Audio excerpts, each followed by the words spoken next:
ప్రజల మధ్య ఐక్యతకు అది ఒక దోహదంగా మారింది. అలాగే ఈ మధ్య కాలంలో మనం గణేష్ చతుర్థి యొక్క వేడుకలను జరుపుకుంటున్నటువంటి పద్ధతుల గురించి ఒక్కసారి మనం ఆలోచించినట్లయితే అసలు పండుగ యొక్క మర్మం తెలియక మన యొక్క ధర్మాన్ని మరిచి నేడు కులానికి వర్గానికి ఆధిపత్యానికి అనేకతకు దారితీసే విధంగా మన పండుగల యొక్క నిర్వహణ అనేటువంటిది జరుపుకుంటున్నాం. మరి ఈ గమ్యం మరిచి గమనం మార్చుకొని గతాన్ని మరిచి మితబుద్ధితో ఇవన్నీ చేయడం అనేటువంటిది జరుగుతూ ఉంది. మరి ఈ పండుగలను ఎలా జరుపుకోవాలి అని అన్నప్పుడు పచ్చని మందిరాలలో నిండాల్సినటువంటి ఈ మందిరాలన్నీ కూడా రోడ్డు పైన టార్పాలిన్ టెంట్లలో జరుపుకోవడం అనేటువంటి జరుగుతుంది.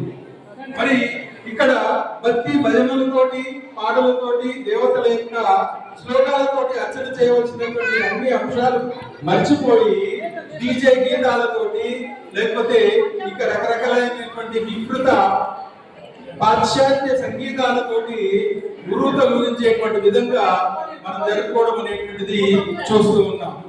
మరి ఇక్కడ ఇంకా కొన్ని సామాజిక ఐక్యతకు తోడ్పడాల్సినటువంటి ఈ వేదిక రాజకీయాలను పులుపుకొని స్వతంత్రోద్యమానికి స్ఫూర్తినిచ్చినటువంటి ఈ వేడుకలు కులాల వృత్తి లోపల కాలనీలకు కాలనీలుగా ఇళ్ళకు ఇల్లుగా గల్లీ గల్లీగా విడిపోయి మనం వాటిలో బందీలైపోయి ఉన్నాం.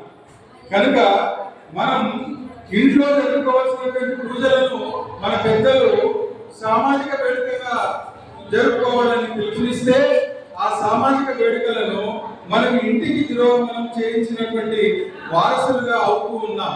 కనుక మనం చరిత్రహీనులుగా మారవద్దని మనం అందరం బస్తీ వారిగా సమైక్యంగా మందిరాలలో ఈ ఉత్సవాన్ని జరుపుకోవాలని మీకు అందరికీ మనవి చేస్తూ శ్రద్ధ భక్తి ఐక్యత ఆధ్యాత్మికత వెలిగించే విధంగా మన వేడుకలు ఉండాలని మీరందరూ కూడా ఈ అంశాల దృష్టిలో ఉంచుకొని ఈ వేడుకలలో పాల్గొంటారని మరి ఇతరులకు కూడా స్ఫూర్తిదాయకమైనటువంటి ఈ అంశాన్ని చేరవేస్తారని మీ అందరికీ సవినయంగా మనం చేస్తూ ఉన్నాం.